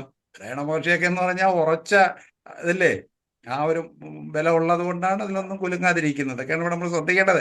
കില മോഹമാപു, അവര് ഈ മോഹിച്ചു പോയി ഈ പരിചാരികമാരെ കണ്ട്. ദത്താം ത്വയാജ ജഗർഹിർ ത്രപയൈവ സർവസ്വറുപാസ്യഗർവശമനീം പുനരുർവശീം തം. എന്നിട്ട് അത് നിർത്തില്ല. എന്നിട്ട് ഇവരെ പിന്നെയും എന്ത് ചെയ്തു? ഒരു ഉർവശിയെ തന്നെ ആ നാരായണ മഹർഷി സൃഷ്ടിച്ചു എന്ന് പറയുകയാണ്. ഇവിടെ പറയുന്നില്ല, തൻ്റെ തുടയിൽ നിന്നാണ്, ഊരിൽ നിന്നുണ്ടായതാണ് ഉർവശി എന്ന് പറയും. ആ ഉർവശിയെ സൃഷ്ടിച്ചു. ദത്താം, എന്നിട്ട് അവർക്ക് കൊടുത്തു. ത്വയാജ ജഗൃഹിർ ത്രപയൈവ, ദത്താം ത്വയാജ ജഗൃഹൃത്രപയൈവ. അങ്ങിങ്ങനെ അവർക്ക് കൊടുത്തപ്പോൾ അവര് വളരെ, ത്രപയെന്ന് വെച്ചാൽ ലജ്ജ. കാരണം ഇദ്ദേഹത്തിനെ പറ്റിക്കാൻ വന്നു കഴിഞ്ഞിട്ട് ഇനി ഇദ്ദേഹത്തിൽ നിന്ന് അങ്ങനെ ഒരു സുന്ദരിയെ സ്വീകരിക്കുക. അതാണ് ത്രപയൈവ, ത്രപയായേവ, ലജ്ജയോടുകൂടി തന്നെ. സർവസ്വറുവാസി ഗർവ ശമനി, അത് ഉർവശിയുടെ വിശേഷണമാണ്. സർവസ്വറുവാസി ഗർവം, അതായത് സ്വർഗലോകത്തുള്ള ഏതൊരു അപ്സരസിന്റെയും ഗർവം ശമിപ്പിക്കാൻ പറ്റിയെന്ന് വെച്ചാൽ അത്രയും സുന്ദരി. അവർക്കൊന്നും ഇനി ഗർവം ഉണ്ടാകില്ല ഈ ഉർവശിയെ കണ്ടു കഴിഞ്ഞാൽ, താൻ സുന്ദരിയാണെന്നുള്ള ഭാവം. അതാണ് ഇവിടെ പറയുന്നത്. സർവസ്വറുവാസി ഗർവശമനി, എല്ലാ അപ്സരസുകളുടെയും ഗർവത്തെ ശമിപ്പിക്കാൻ കഴിവുള്ള താം ഉർവശിയും, ആ ഉർവശിയെ കൊടുത്തു എന്ന് പറയുകയാണ്. ഇവരത് ലജ്ജയോടുകൂടി തന്നെ രണ്ട് കൈ നീട്ടി സ്വീകരിക്കുകയും ചെയ്തു. അതാണ് ദത്താം ത്വയാജ, അങ്ങയാൽ തന്നെ കൊടുക്കപ്പെട്ട ആ ഉർവശിയെ ജഗൃഹർ ത്രപയായേവ, ത്രപയോടുകൂടി സ്വീകരിച്ചു എന്ന് പറയുക. അതിന് തമ്മിലുള്ള വ്യത്യാസം നമുക്ക് മനസ്സിലായല്ലോ. ദത്താം ത്വയാജ ജഗൃഹർ ത്രപയൈവ ത്രപയായേവ സർവസ്വറുവാസി ഗർവ ശമനി. ശമനി എന്ന് വെച്ചാൽ ശമിപ്പിക്കുന്നവൾ, എല്ലാ അപ്സരസുകളുടെയും ഗർവത്തെ ശമിപ്പിക്കുന്നവളായ ആ ഉർവശിയെ അവര് ജഗൃഹർ സ്വീകരിച്ചു. ശരി, ലജ്ജയുണ്ടായിരുന്നു. കാരണം ഒരു ഇത് വന്നുപോയി. അവര് പറ്റിക്കാൻ വന്നിട്ട് അവര് പറ്റിക്കപ്പെട്ടല്ലോ, അവരാണ് മോഹിതരായി പോയത്. അതിന്റെ ആ ലജ്ജയോടുകൂടി നല്ലവര് സ്വീകരിച്ചു. സമ്മോഹനായ മിളിതാമദനാദയസ്തേ ത്വദ്ദാസികാപരിമളൈർക്കില മോഹമാപൂ. ആപൂ എന്ന് വെച്ചാൽ ഒരു മോഹം പ്രാപിച്ചു എന്ന്, മോഹിച്ചു പോയി. അതാണ് ആപു. കില, അങ്ങനെ മോഹിച്ചു പോയല്ലോ. അതാണ് കില മോഹമാപു. ദത്താം ത്വയാച, അങ്ങയാൽ നൽകപ്പെട്ട താം ഉർവശി. ഉർവശി എങ്ങനെയാണ്? സർവസ്വറുവാസി ഗർവശമനിയും, ആ സൗന്ദര്യാധിക്യം പറയാൻ വേണ്ടി പറയുന്നതന്നെ ഉള്ളൂ ഉർവശിയുടെ. ആ ഉർവശിയെയും അവർ സ്വീകരിച്ചു എന്ന് പറയാണ്. സമ്മോഹനായ മിളിതാമദനാദയസ്തേ ത്വദ്ദാസികാപരിമളൈർക്കില മോഹമാപൂ. ദത്താം ത്വയാജ ജഗൃഹർ ത്രപയൈവ സർവസ്വറുവാസി ശർവഗമനീം പുനഃ ഉർവശീം താം. പിന്നീട് പുനഃ, അതിനുശേഷം ഈ ഉർവശിയെയും സ്വീകരിച്ചിട്ട് അവര് ദേവലയത്തേക്ക് പോയെന്നാണ് ഈ പറയുന്നത്. 8ാമത്തെ ശ്ലോകം. ഇനിയിപ്പോ ദേവേന്ദ്രനല്ലേ ഇവരെ പറഞ്ഞു വിട്ടത്. ഇവരെ ചെന്നിട്ട് ഇനി പറയണ്ടേ? തിരിച്ചു ചെന്ന് എങ്ങനെയാണ് ഈ ഉർവശിയും കൊണ്ടാ ചെന്നിരിക്കുന്നത്? അന്നേരത്തെ സംഭവമാണ് 8ാമത്തെ ശ്ലോകത്തിൽ പറയുന്നത്. ദൃഷ്ടോർവശീം തവ കഥാം ച നിശമ്യ ശക്ര പര്യാകുലോചനി ഭവൻ മഹിമാവമർശാത് ഏവം പ്രശാന്തരമണീയതരാവതാരാൽ തോതിയോ വരദ കൃഷ്ണതനുസ്ത്വമേവ. ദൃഷ്ടോർവശീം തവ കഥം ച നിശമ്യ ശക്ര പര്യാകുലോചനി ഭവൻ മഹിമാവമർശാത് ഏവം പ്രശാന്തരമണീയതരാവതാരാൽ ത്വത്തോദിയോ വരദ കൃഷ്ണതനുസ്ത്വമേവ. ദൃഷ്ട്വാ ഉർവശീം, അങ്ങനെ അവിടെ ചെന്ന് ദേവേന്ദ്രനെ ഈ ഉർവശിയെ ദേവേന്ദ്രന് കൊടുത്തവര്. അങ്ങനെ ആ ഉർവശിയെ കണ്ടിട്ട് ദൃഷ്ട്വാ ഉർവശീം തവ കഥാം ച നിശമ്യ, അവർ ഈ കഥകളെല്ലാം പറഞ്ഞ് നമ്മൾ വേണ്ട രീതിയിലൊക്കെ പ്രവർത്തിച്ച് നോക്കി. ഒരു കുലുക്കവും ഈ നാരായണ മഹർഷിക്കില്ല. ആ കഥയെല്ലാം കേട്ടപ്പം ദേവേന്ദ്രൻ എന്ത് സംഭവിച്ചു? നിശമ്യ എന്ന് വെച്ചാൽ കേട്ടിട്ട്, നിശമ്യ കേട്ടിട്ട് ശക്രൻ ദേവേന്ദ്രൻ പരിയാകുലോ അജനി, പരിയാകുലനായി, വിവശനായി പോയി. തന്റെ ആ ഗർവത്തിൽ ഒരു ഇത് വന്നല്ലോ. ദേവേന്ദ്രൻ വലിയ ആളായിട്ടിരിക്കുകയല്ലേ. ഈ മഹർഷിയുടെ ഈ ഒരു ബലമൊക്കെ കണ്ടപ്പോഴത്തേക്ക് ഇദ്ദേഹത്തിന് വളരെ പരിയാകുല, വിവശനായി പോയി എന്ന് പറയുകയാണ്. എന്തുകൊണ്ട് വിവശനായി പോയി എന്ന് പറയുന്നില്ല, അദ്ദേഹം ലജ്ജ കൊണ്ട് വിവശനായി പോയതായിരിക്കും. കാരണം ഈ പരാജയം ഏറ്റുവാങ്ങി.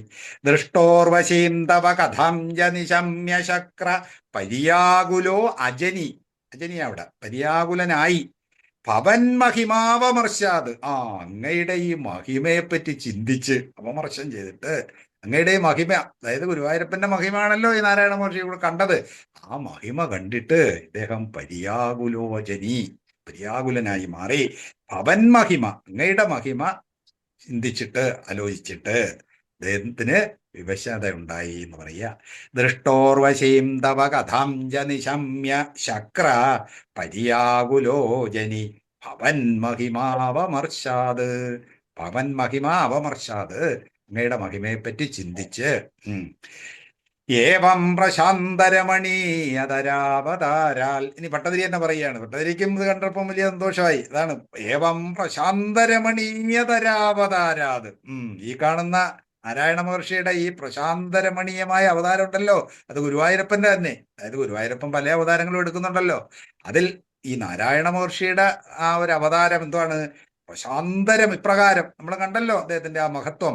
ഇപ്രകാരം പ്രശാന്തരമണീയമായിരിക്കുന്ന അവതാരത്തെക്കാൾ ത്വത്തോധികോ, അതിലധികമായിട്ടിരിക്കുന്ന അങ്ങയുടെ ഈ പ്രശാന്തരമണീയമായ നാരായണ മഹർഷിയുടെ അവതാരം ഉണ്ടല്ലോ, അതാണ് ത്വത്തഹ. അങ്ങയിൽ നിന്നുണ്ടായ ഈ നാരായണ മഹർഷിയുടെ അവതാരത്തിൽ നിന്ന് അധികമായിട്ടുള്ളത് അല്ലയോ വരദ ഗുരുവായൂരപ്പ. ആരാണ്? കൃഷ്ണധനുസ്ത്വമേവ. അങ്ങയുടെ ആ കൃഷ്ണാവതാരം ഉണ്ടല്ലോ, അതിന് വരാൻ പോകുന്ന ശ്രീകൃഷ്ണാവതാരമാണ് ഈ നാരായണ മഹർഷിയുടെ അവതാരത്തെക്കായും കുറച്ചെങ്കിലും മാറ്റ് പറയാനുള്ളത് എന്ന് പറയുകയാണ്. അതായത് ഭട്ടതിരിയുടെ ആ ശ്രീകൃഷ്ണ പ്രേമമാണ് ഇവിടെ. ഗുരുവായൂരപ്പൻ സാക്ഷാൽ കൃഷ്ണൻ തന്നെയാണല്ലോ. അതുകൊണ്ട് അങ്ങയുടെ തന്നെ അവതാരമാണ് നാരായണ മഹർഷി. പക്ഷെ അതിനേക്കാളും കുറച്ചെങ്കിലും നമുക്ക് അധികമെന്ന് പറയാനുള്ളത് ഈ ശ്രീകൃഷ്ണാവതാരമാണ്. അതായത് ശ്രീകൃഷ്ണനേക്കാളും മതിയായിട്ടൊരു അവതാരം ആർക്കും അംഗീകരിക്കാനില്ലല്ലോ. അതുകൊണ്ട് അത്രത്തോളം ഉണ്ടെന്നുള്ളത് കാണിക്കാനാണ് ഈ നാരായണ മഹർഷിയുടെ അവതാര മാഹാത്മ്യം. അതാണ് അങ്ങനെ പറയുന്നത്. ഏവം പ്രശാന്തരമണീയതരാവതാരാൽ ത്വത്തോദിഹ, ത്വത്തഹ അങ്ങയിൽ നിന്നുണ്ടായ അവതാരം, ത്വത്തോധിയോ വരദ കൃഷ്ണതനുസ്ത്വമേവ, ആ കൃഷ്ണതനുവായ അങ്ങ് തന്നെ. ത്വം ഏവ, കൃഷ്ണതനു, കൃഷ്ണാവതാരമെടുത്ത ത്വമേവ, അങ്ങ് തന്നെ. എന്നുവെച്ചാൽ ആ കൃഷ്ണാവതാരത്തിന് ഒപ്പം നിൽക്കുന്നതാണ് നാരായണ മഹർഷിയുടെയും ഒരു പ്രശാന്ത രമണീയകത്വം എന്ന് പറയുക. ദൃഷ്ടോർവശീം തവ കഥം ജ നിശമ്യ ശക്ര പരിയാകുലോചനി ഭവൻ മഹിമാവമർശാത് ഏവം പ്രശാന്തരമണീയതരാവതാരാൽ ഭക്തോദിയോ അധിക ഭരത കൃഷ്ണതനു ത്വം ഏവ, കൃഷ്ണതനുവായ അങ്ങ് തന്നെ പറയാണ്. ഇതായല്ലോ. അതായത് നരനാരായണന്മാരുടെ ആ അവതാരം ഇതോടുകൂടി തീർക്കുകയാണ് 8ാം ശ്ലോകത്തോടുകൂടി. ദൃഷ്ടോർവശീം തവ കഥം ജ നിശമ്യ ശക്ര പരിയാകുലോചനി ഭവൻ മഹിമാവമർശാത് ഏവം പ്രശാന്തരമണീയതരാവതാരാൽ ത്വത്തോദിയോ വരദ കൃഷ്ണതനുസ്ത്വമേവ. അർത്ഥം മനസ്സിലായല്ലോ? നിശ്ചയുണ്ടെങ്കിൽ പിന്നെ ചോദിക്കാം. ഈ കഥ തീർന്നു. ഇനി അടുത്തതാണ് ശ്രീമദ് ഭാഗവതത്തിൽ വളരെ വിശദമായിട്ട് പറയുന്ന ആ ദക്ഷയാഗമൊക്കെ ഉണ്ടല്ലോ. അത് പ്രസിദ്ധമായ കഥയായതുകൊണ്ട് പെട്ടെന്ന് ഇവിടെ അതിനെ കൂടുതൽ വിശദീകരിക്കുന്നില്ല. ഭാഗവതത്തിൽ അത് 3-4 ഇതിൽ കൂടി പറയുകയാണ്, അധ്യായങ്ങളിൽ കൂടി വിശദീകരിച്ച സ്തുതിയൊക്കെ ഉള്ളതാണ്. അതൊക്കെ വളരെ സംഗ്രഹിച്ചിട്ട് 2 ശ്ലോകങ്ങളിലാക്കിയിരിക്കുകയാണ് ആ ദക്ഷയാഗം കഥ. 9ാമത്തത്. ദക്ഷസ്തുധാതുരതിലാളനയാരജോന്തോനാത്യാതൃതസ്ത്വയിജ കഷ്ടമശാന്തിരാസീത് യേന ഭവത്തനുമേവ ശർവം യജ്ഞേജ വൈരവിശുനേ സ്വസുതാം ബമാനീത്. ആ കഥയെല്ലാം ഓരോ വാക്കിലങ്ങ് ഒതുക്കിയിരിക്കുകയാണ്. ദക്ഷസ്തു ധാതുരതിലാളനയാ രജോന്തോ, രജഹാന്തോ രജോന്തോ നാത്യാതൃതസ്ത്വയിജ കഷ്ടം അശാന്തിരാസീത്. ദക്ഷന്റെ കഥ പറയാണ്. ദക്ഷൻ നേരത്തെ നമ്മൾ പറഞ്ഞല്ലോ, വിരിഞ്ചന്റെ മകനാണ് ദക്ഷൻ. ധാതുഹു എന്ന് വെച്ചാൽ വിരിഞ്ചന, ബ്രഹ്മാവിന്റെ പര്യായമാണ് ധാതുഹു.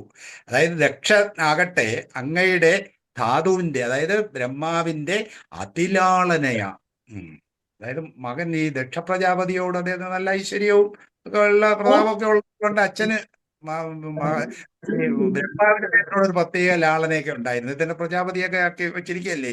ആ ലാളന കൊണ്ട് ഇയാൾക്ക് എന്ത് സംഭവിച്ചു? രജോന്തോ, രജോ ഗുണം വർദ്ധിച്ച് ഇയാൾക്ക് ഒരുപാട് എന്താ വൈരം, മാത്സര്യം, അങ്ങനെയൊക്കെയുള്ള കുറെ വിചാരങ്ങളും ഈ ദക്ഷനോട്. അതാണ് രജോ എന്ന് പറയുന്നത്. രജോ വർദ്ധിച്ച്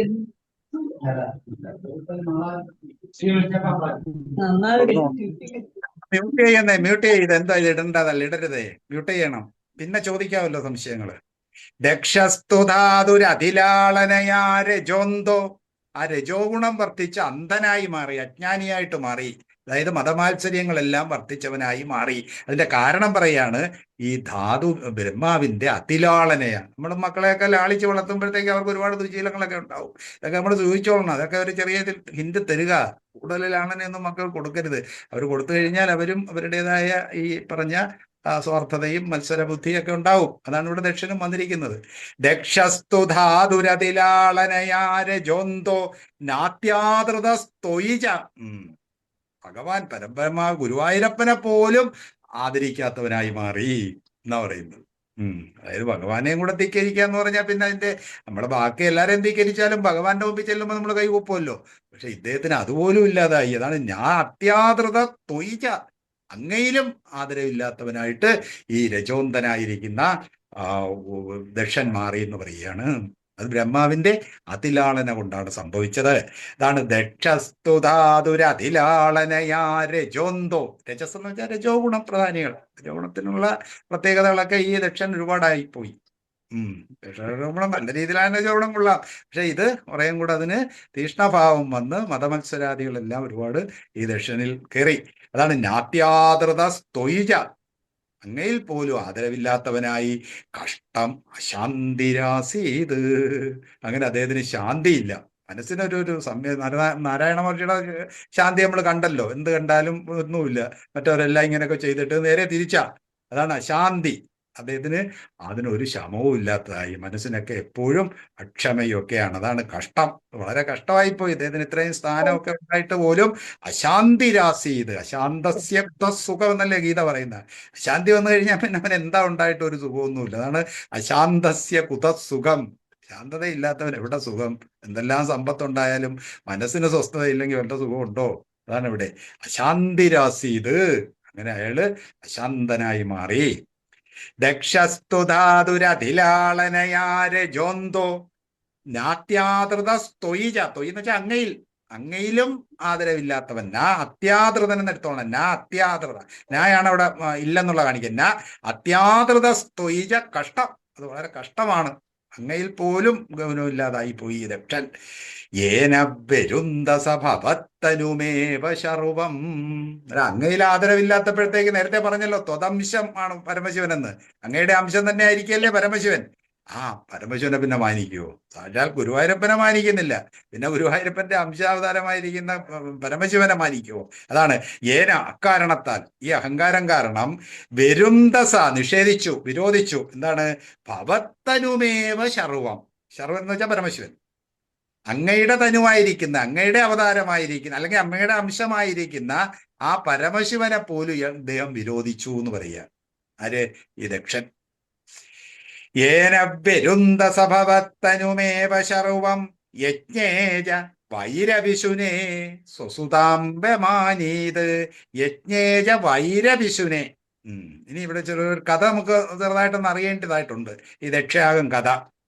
പണ്ട് ഒരു ഇത് നടത്തിക്കൊണ്ടിരുന്നപ്പോൾ ഒരു സത്രം നടത്തി. ദക്ഷൻ നടത്തിയിരുന്നപ്പോഴത്തേക്ക് എല്ലാവരെയും വിളിച്ചു, മഹർഷിമാരെ എല്ലാം വിളിച്ചു. അംഗരസ്, അത്രി, മരീചിയൊക്കെ എല്ലാവരും ഉണ്ട്.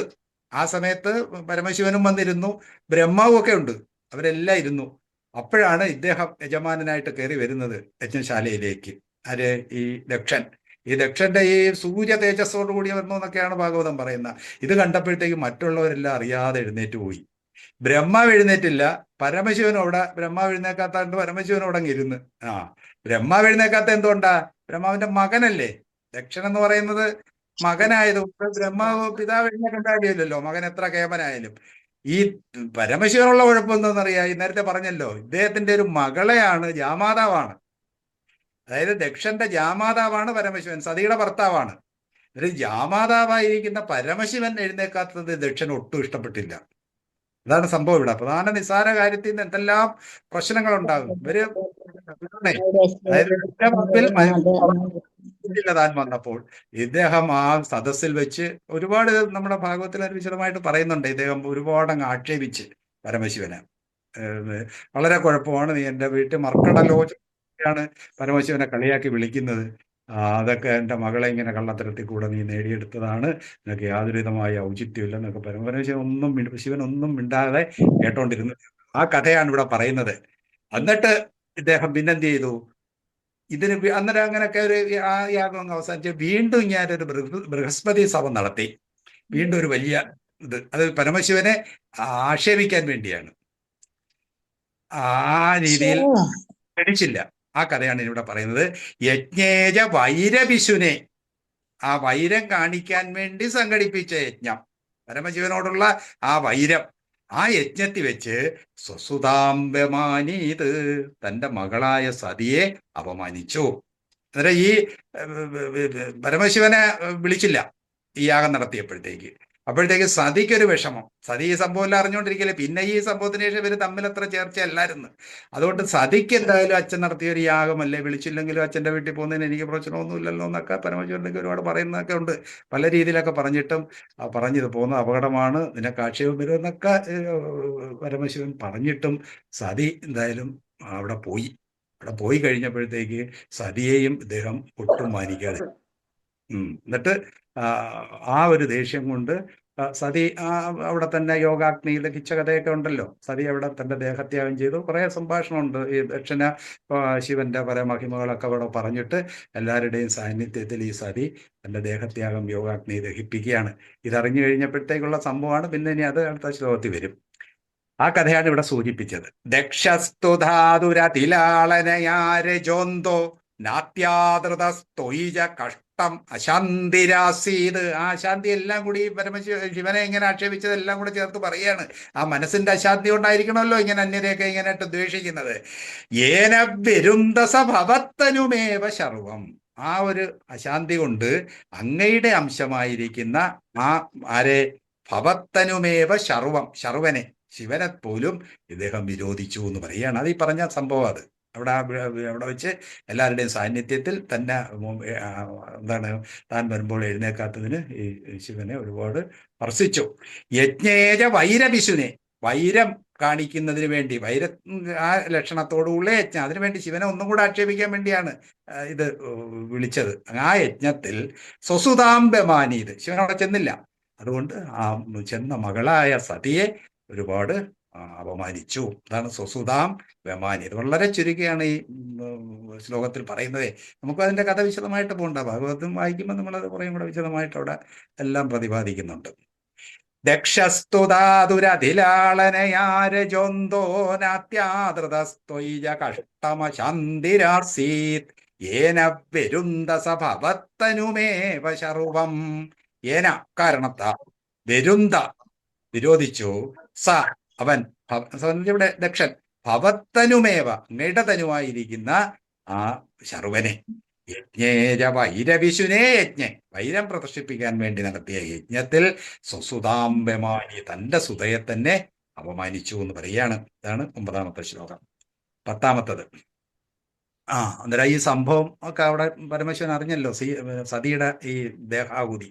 അപ്പോഴത്തേക്ക് വലിയ പ്രശ്നമായി. തൻ്റെ ജഡയൊക്കെ നിന്ന് വീരഭദ്രനെ സൃഷ്ടിച്ചിട്ട് ആ ദക്ഷന്റെ യാഗം എല്ലാം കലക്കാൻ പറഞ്ഞ്, അങ്ങനെ ഭൂതപ്പടയൊക്കെ ആയിട്ട് വീരഭദ്രൻ അവിടെ പോയി വലിയ യുദ്ധം നടന്ന് അങ്ങോട്ടും ഇങ്ങോട്ടും ഒക്കെ ഭയങ്കര പ്രശ്നമായി. അത് ഈ ദക്ഷന്റെ തല പിരിച്ച് ആർത്ത് മാറ്റിയെന്നാണ് പറയുന്നത് വീരഭദ്രൻ.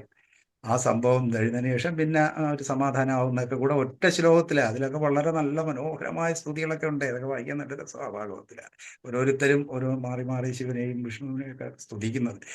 കൃത്തേശമർദ്ദിതമകസ്സതു കൃത്തശീർഷോ ദേവപ്രസാദിതഹരാദലബ്ധജീവ ത്വത്പൂരിത ക്രതുവര പുനരാപശാന്തീം സത്വം പ്രശാന്തികര പാഹി മരുത്പുരേശ. ക്രുദ്ധേശമർദ്ദിതമഖ. ക്രുദ്ധനായ ഈശൻ, അതായത് ഈ സതിയുടെ ദേഹത്യാഗത്തിൽ ക്രുദ്ധനായിരിക്കുന്ന ഈശൻ. ഈശൻ എന്ന് വെച്ചാൽ ഇവിടെ പരമശിവൻ, ഈശൻ. ஆனால் മർദ്ദിത മഖം, മഖം എന്ന് വെച്ചാൽ യാഗം, ആ ദക്ഷന്റെ യാഗം എല്ലാം അടിച്ച് പൊളിച്ച്, അതാണ് മർദ്ദിത മഖ. ആ യാഗം എല്ലാം പൊളിക്കപ്പെട്ടവനായ ദക്ഷൻ, അതാണ് ക്രുത്തേശ മർദ്ദിതമക സതു കൃത്തശീർഷോ. എന്നിട്ട് യക്ഷനെയും വിട്ടില്ല, യക്ഷന്റെ തല കൃത്തശീർഷം, മുറിക്കപ്പെട്ട ശിരസോടുകൂടിയവനായി എന്ന് പറയുകയാണ്. അതാണ് ദക്ഷൻ സംഭവം. ദേവപ്രസാദിത ഹരാദത ലബ്ധജീവ. അവസാനം എല്ലാവരും കൂടി സംഭവം എല്ലാം അറിഞ്ഞപ്പോഴത്തേക്ക് അവരെല്ലാം ഒത്തുകൂടി ഇതിനൊരു പരിഹാരം ഉണ്ടാക്കാൻ വേണ്ടി ഇദ്ദേഹത്തിന്റെ തല വേറൊരു ആട്ടിന്റെ തല കൊണ്ടുവന്ന് വെച്ചു. പശുവിന്റെ ആട്ടിന്റെ തല കൊണ്ടു അതിൽ പിടിപ്പിച്ചു എന്ന് പറയുകയാണ്. ഇവർക്ക് അങ്ങനെയൊക്കെയുള്ള ഇതുണ്ടല്ലോ, ബ്രഹ്മാവും എല്ലാം ഉണ്ടല്ലോ. അങ്ങനെ പരമശിവനാണ് അത് സമ്മതിച്ചു കൊടുത്തത്. അങ്ങനെ ചെയ്തതിന് പരിഹാരം ഉണ്ടാക്കാനായിട്ട് ഉണ്ടാക്കി. ഇവരുടെ എല്ലാം ഒരു അഹങ്കാരം ശമിപ്പിക്കാൻ വേണ്ടി ചെയ്ത ഒരു സംഭവം എന്നേ നമുക്ക് അതിനകത്ത് മനസ്സിലാക്കാനായിട്ടുള്ളൂ. ക്രുദ്ധേശമർദ്ദിതമകസ്സതു കൃത്തശീർഷോ. കൃത്തശീർഷം എന്ന് വെച്ചാൽ ശിരസ് ഛേദിക്കപ്പെട്ടവനായി, കൃത്തം. ദേവപ്രസാദിത, ദേവന്മാരാൽ പ്രസാദിക്കപ്പെട്ട ഹരൻ പരമശിവൻ. പിന്നീട് ലബ്ധജീവ, അദ്ദേഹത്തിന് ജീവൻ തിരിച്ചു കിട്ടി ദക്ഷന്. പക്ഷെ തല പഴയത് ഈ വീരഭദ്രൻ വെട്ടിയെടുത്ത് ഹോമാഗ്നിയിലിട്ടു, പിന്നെ തല ഉണ്ടാക്കാൻ പറ്റില്ലല്ലോ. അതുകൊണ്ട് അല്ലെങ്കിലും ഒരു ശാപവും ഉണ്ടല്ലോ, അതുകൊണ്ട് നന്ദീശ്വരന്റെ ശാപവും ഉണ്ട് ഇയാൾക്ക്. ഇതിൽ അന്ന് പരമശിവനെ ആക്ഷേപിച്ചപ്പം നന്ദീശ്വരനുണ്ടല്ലോ പാർഷദൻ, അദ്ദേഹം ശപിച്ചു, കുറെ ശാപം കൊടുത്തു. അതിലൊന്ന് ഇതാണ്, ഇയാളുടെ തല ആട്ടിൻ തലയായി പോകട്ടെ എന്ന്. അതെല്ലാം ശരിയാവണമല്ലോ, ശാപമെല്ലാം ഒക്കണമല്ലോ. അതുകൊണ്ട് ഇവര് പോയി ഒരു ആട്ടിന്റെ തലയൊക്കെ സംഘടിപ്പിച്ചുകൊണ്ട് വന്ന് ഇതുമായിട്ട് ചേർത്തൊക്കെ കൊടുത്ത് ലബ്ധജീവ, ജീവൻ തിരിച്ചു കിട്ടിയവനായി മാറി. ആര്? ദക്ഷൻ. അതാണ് ദേവപ്രസാദിത ഹരാത്. ഈ ഹരൻ, ഹരൻ എന്ന് വെച്ചാൽ ശിവൻ, ശിവന്റെ ആ കോപമെല്ലാം ഈ ദേവന്മാരുടെ സ്തുതികൾ കൊണ്ടുമൊക്കെ മാറി എന്ന് പറയുക. അവരെല്ലാം കൈലാസത്തിൽ ചെന്ന് ബ്രഹ്മാവും എല്ലാം കൂടെ അവിടെ ചെന്ന് സ്തുതിക്കുകയൊക്കെ ചെയ്തുകൊണ്ട് അതൊക്കെ മാറി, മനോവിഷമമൊക്കെ. അതാണ് പ്രസാദിത ഹരാത് അധ ലബ്ധജീവ. അതായത് ഈ ഇദ്ദേഹത്തിന് ജീവൻ തിരിച്ചു കിട്ടി എന്ന് പറയുകയാണ് ദക്ഷന്. ത്വത്പൂരിത ക്രതുപര. ഈ സംഭവം എല്ലാം കഴിഞ്ഞപ്പോഴത്തേക്ക് സാക്ഷാൽ ഗുരുവായൂരപ്പൻ അവിടെ വരികയും അവരുടെ അതിനുള്ള ഒരു സമാപ്തി യാഗം വീണ്ടും പല രീതിയിലൊക്കെ നടത്താനൊക്കെയുള്ള സന്നാഹങ്ങളൊക്കെ ചെയ്തു. അതാണ് ത്വത്പൂരിത ക്രതുവര. ആ ക്രതു എന്ന് വെച്ചാൽ യാഗം, ആ ശ്രേഷ്ഠമായ യാഗം അങ്ങാൽ പൂർണ്ണമാക്കപ്പെട്ടു. ഗുരുവായൂരപ്പൻ അവിടെ പ്രത്യക്ഷപ്പെടും ഇതെല്ലാം കഴിയുമ്പം. അതാണ് ത്വത്പൂരിത ക്രതുവര പുനരാപശാന്തി. എന്നിട്ട് ഈ ദക്ഷന് അശാന്തി ആയിരുന്നല്ലോ അയാൾക്ക് ഉണ്ടായിരുന്നു. ആദ്യം പറയുമല്ലോ അശാന്തി രാസീത്, ആ ശാന്തി തിരിച്ചു കിട്ടി. അതാണ് ഓരോ സംഭവങ്ങൾ നടക്കുമ്പോഴത്തേക്ക് എല്ലാം ക്രമപ്പെടുത്തുക എന്നുള്ളതേ ഉള്ളൂ. കുറെ സംഭവങ്ങൾ അതിലിടയ്ക്ക് വർണ്ണിക്കും, പക്ഷെ അവസാനം എല്ലാം അതിന്റെ രീതിയിലായിട്ട് സമാധാനത്തിൽ പോകും. അതാണ് ശാന്തി, പുനരാപശാന്തി, ശാന്തിയൊക്കെ തിരിച്ചു കിട്ടി ദക്ഷന്. സത്വം പ്രശാന്തികര. ഇവിടെ ആവശ്യം എന്താണ്? ഇത്രയൊക്കെ ചെയ്തു കൊടുത്ത ആ ഗുരുവായൂരപ്പൻ എന്ത് ചെയ്യണം? പാഹി മരുത്പുരേശ, എന്നെ രക്ഷിക്കണേ. അതാണ് സത്വം, അങ്ങനെയുള്ള അങ്ങ്. അതായത് ഈ ദക്ഷന് പോലും ശാന്തി കൊടുത്ത ഗുരുവായൂരപ്പൻ പ്രശാന്തികരനാണ് അല്ലെ. അദ്ദേഹം ശാന്തി കൊടുക്കാൻ കഴിവുള്ളവനായോണ്ടാണ് പ്രശാന്തികരൻ. ശാന്തി ദാനം ചെയ്യുന്ന ആൾ. പാഹി മരുത്പുരേശ, എന്നെ രക്ഷിച്ചാലും. ാണ് ഈ ശ്ലോകത്തിലുള്ളത്. കൃത്തേശമർദ്ദിതമഖ സത്കൃത്തശീർഷോ ദേവപ്രസാദിത ഹരാദത ലബ്ധജീവ ത്വത്പൂരിത ക്രതുവര. പൂരിതം എന്ന് വെച്ചാൽ പൂർണ്ണമാക്കപ്പെട്ട ആ ക്രതുവരം, ആ ശ്രേഷ്ഠമായ യാഗം വീണ്ടും, ഒരു വലിയ യാഗമല്ലേ അവിടെ നടന്നത്, അതെല്ലാം ശരിയാക്കി കൊടുത്തു. പുനരാപശാന്തി, എന്നിട്ട് ആ ശാന്തി വീണ്ടും ഇവിടെ ലഭിച്ചു. സത്വം പ്രശാന്തികരപാഹി മരുത്പുരേശ. അങ്ങനെ ആ പ്രശാന്തി കൊടുക്കുന്നവനായ ഗുരുവായൂരപ്പ, എന്നെ ഒന്ന് രക്ഷിക്കണേ എൻ്റെ ഈ വാതരോഗത്തിൽ നിന്ന്. ഞാനൊന്ന് വായിക്കാം, അത് കഴിഞ്ഞിട്ട് നമുക്ക് ചോദ്യോത്തരങ്ങൾ. ദശകം 16 നാരായണ അവതാരവും ദക്ഷയാഗവും. ദക്ഷോ വിരിഞ്ചതനയോദമനോസ്തനൂജാം ലബ്ധ്വാ പ്രസൂതിമിക ഷോഡശജാപകന്യ ധർമ്മേത്രയോദശ ദദൗ പിതർഷു സ്വദാംശ സോഹാം ഹവിർഭുജി സതീം ഗിരിശേ ത്വദംശേ മൂർത്തിർഹി ധർമ്മഗൃഹിണീ സുഷുവേ ഭവന്തം നാരായണം നരസകം മഹിതാനുഭാവം യജ്ജന്മനി പ്രമുദിതാകൃതതുരീയഘോഷ പുഷ്പോത്കരാൻ മവർഷുർ പുനുപുർസുരൗഘ ദൈത്യം സഹസ്രകവചം കവചൈർപരീതം സാഹസ്രവത്സര തപസ്സമരാഭിലവ്യൈ പര്യായ നിർമ്മിത തപസ്സമരൗ ഭവന്തൗ ശിഷ്ടൈകകങ്കടമമും രഹതാം സലീലം അന്വാചരന്നുപദിശന്നപി മോക്ഷധർമ്മം ത്വം ഭ്രാതൃമാൻ ബദരികാശ്രമമധ്യവാത്സി ശക്രോദതേ ശമതപോബലനിസ്സഹാത്മാ ദിവ്യാംഗനാവൃതം വചികാരം ബന്ധുശാലീ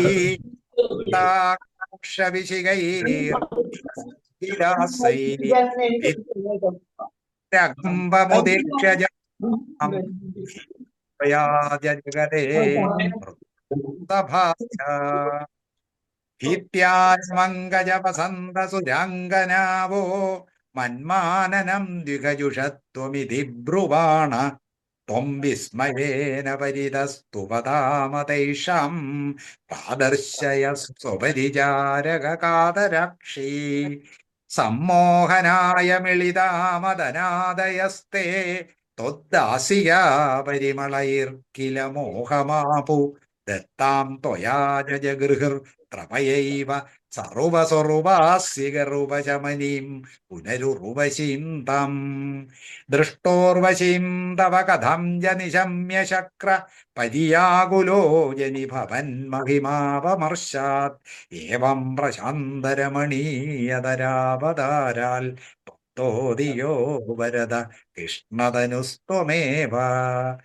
ദക്ഷസ്തുധാതുരതിലാളനയാരജോന്തോനാത്യാദൃതസ്ത്വയിജ കഷ്ടമശാന്തിരാസീത് യേന വ്യരുന്തസ ഭവത്തനുമേവ ശർവം യജ്ഞേജ ഭൈരവിശുനേ സുസുതാം വ്യമാനീത് ക്രുദ്ധേശമർദ്ദിതമകസ്സതു കൃത്തശീർഷോ ദേവപ്രസാദിതഹരാദലബ്ധജീവ ത്വത്പൂജിതക്രതുവര പുനരാപശാന്തേ സത്വം പ്രശാന്തികര പാഹി മരുത്തുരേശ. ഇനി എല്ലാവരും അൺമ്യൂട്ട് ചെയ്തിട്ട് എന്തെങ്കിലും ഉണ്ടെങ്കിൽ ചോദിക്കാം.